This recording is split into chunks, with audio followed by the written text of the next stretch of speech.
Welcome to Brainish English Stories. Since the bar has been blessed by the clergy, and cocktails start the dinners of special people, one may talk about the saloon. People who don't drink alcohol don't have to listen. They can always go to the slot restaurant, where a dime dropped into the cold soup machine will give a dry martini. Con Lantry worked on the sober side of the bar in Keneally's cafe. You and I stood, one-legged like geese, on the other side and spent our week's wages. Opposite danced Con, clean, not drinking alcohol, clear-headed, polite, in a white jacket, on time, trustworthy, young, responsible, and took our money. The saloon, whether blessed or cursed, was in one of those little places which are rectangles instead of streets, and were home to laundries, old Knickerbocker families, and bohemians who had nothing to do with either. Keneally and his family lived above the cafe. His daughter Catherine had dark Irish eyes. But why should you be told?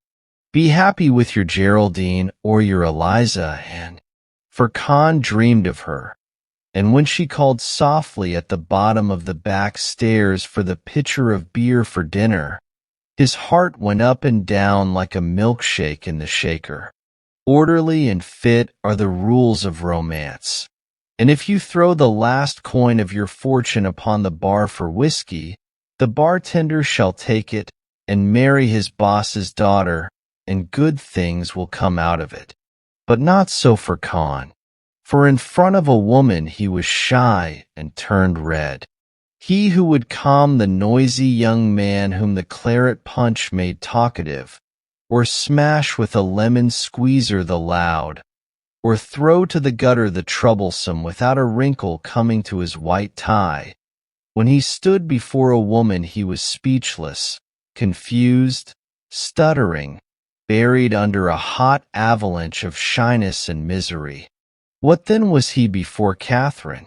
A trembling person, with no words to say, a stone without charm, the quietest lover that ever talked about the weather in front of his goddess.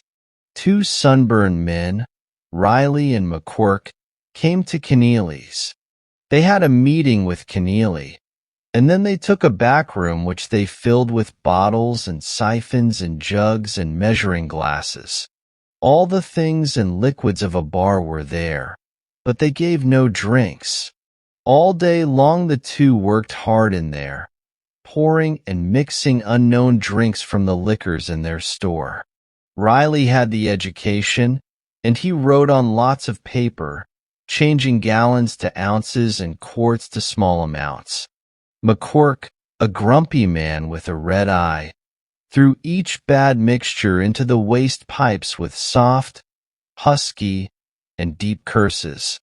They worked hard and tirelessly to find some mysterious solution, like two wizards trying to make gold from simple elements. One evening, when Con finished his work, he walked into the back room. He was very curious about these strange bartenders who made drinks that no one drank, and who used Keneally's liquors every day for their endless and useless experiments. Down the back stairs came Catherine with her smile like the sunrise on Guibera Bay. "Good evening, Mr. Lantry," she said. "And what is the news today, please?" "It looks like our rain," stammered the shy Con, moving back to the wall. "It couldn't be better," said Catherine. "I think everything is better with a little water." In the back room, Riley and McQuirk worked hard like bearded witches over their strange drinks. From 50 bottles, they took liquids carefully measured by Riley's numbers and shook them all together in a big glass jar. Then McQuirk would throw it out with sad and angry words, and they would start again. "Sit down," said Riley to Con, "and I'll tell you. Last summer Tim and I decided that an American bar in Nicaragua would be good. There was a town on the coast where there's nothing to eat but medicine and nothing to drink but rum. The people and foreigners got sick with chills and fevers, and a good mixed drink is nature's remedy for all such tropical problems. So we bought a fine stock of drinks in New York, and bar fixtures and glassware, and we sailed for that Santa Palma town on a lime steamer. On the way, Tim and I saw flying fish and played cards with the captain and steward, and we began to feel like the kings of the tropics. When we got within 5 hours of the country that we were going to introduce to long drinks and short change, the captain called us over and remembered a few things. "I forgot to tell you boys," he said, "that Nicaragua put an import tax of 48% on all bottled goods last month. The president took a bottle of Cincinnati hair tonic by mistake for hot sauce, and he's getting even. Barrels are free." "Sorry you didn't mention it sooner," we said, and we bought 2 42-gallon casks from the captain, opened every bottle we had, and poured everything together in the casks. That 48% would have ruined us. So we took the chance on making that $1,200 cocktail rather than throw the stuff away. Well, when we landed, we tapped one of the barrels. The mixture was terrible. It was the color of green soup, and it tasted like one of those coffee substitutes your aunt makes you take for heart trouble. We gave a man 4 fingers of it to try it, and he lay under a coconut tree for 3 days, kicking the sand with his heels, and refused to say it was good. But the other barrel— Hey, bartender, have you ever put on a straw hat with a yellow band, gone up in a balloon with a pretty girl, and had $8 million in your pocket all at the same time? That's what 30 drops of it would make you feel like. With 2 fingers of it inside you, you would bury your face in your hands and cry because there wasn't anything more exciting to do. Yes, sir. The stuff in that second barrel was a magic mix of bravery, money, and high life. It was the color of gold and as clear as glass, and it shone in the dark like the sun was still in it. 1,000 years from now, you'll get a drink like that. Well, we started our business with just that one drink, and it was enough. The people in that country loved it like bees love flowers. If that barrel had lasted, that country would have become the best in the world.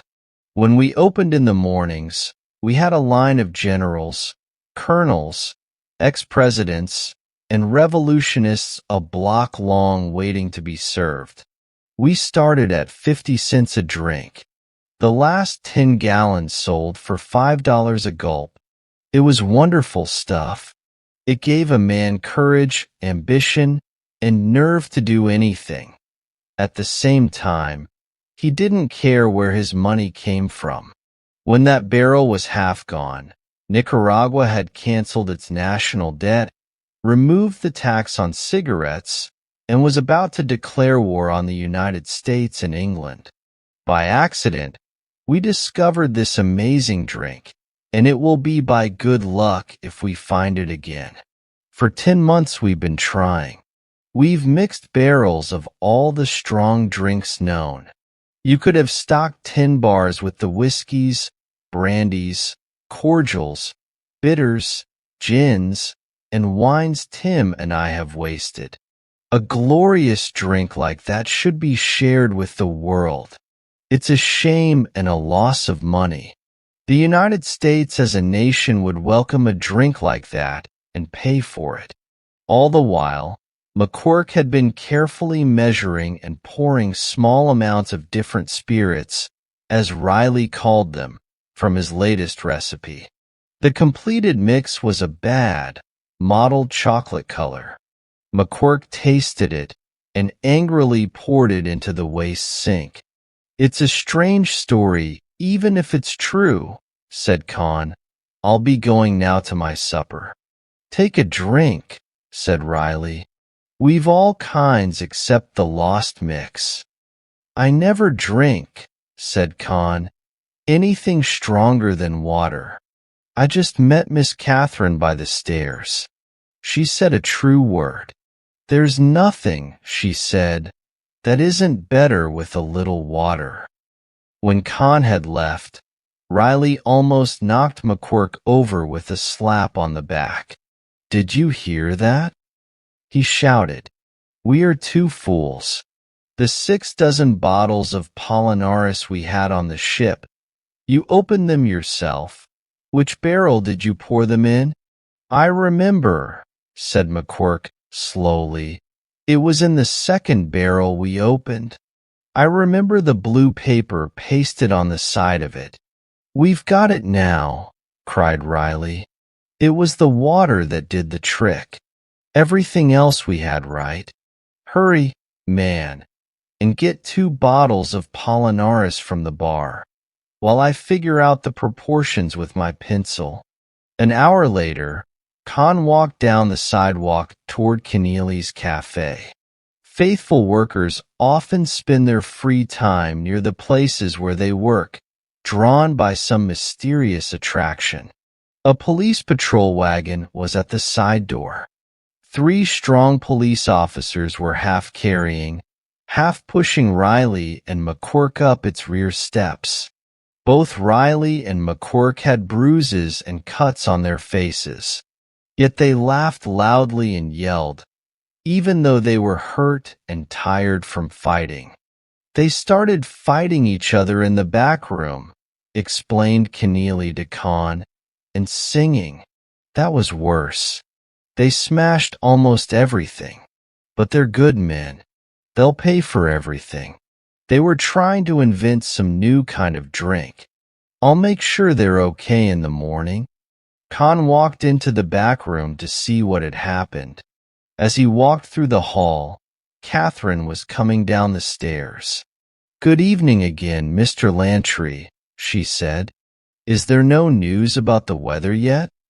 It still looks like rain, said Con, passing by with a blush on his pale cheek. Riley and McQuirk had indeed fought a big and friendly fight. Broken bottles and glasses were everywhere. The room smelled strongly of alcohol, and the floor had many different colored puddles. On the table stood a large glass measuring cup. In the bottom were 2 tablespoonfuls of liquid, a bright golden liquid that looked like it was holding the sunshine inside. Con smelled it. He tasted it. He drank it. As he walked back through the hall, Catherine was just going up the stairs. No news yet, Mr. Lantry? She asked with her playful laugh. Con lifted her clear from the floor and held her there. The news is, he said, that we're going to be married. Put me down, sir, she cried angrily, or I will. Oh, Con, where did you get the courage to say it?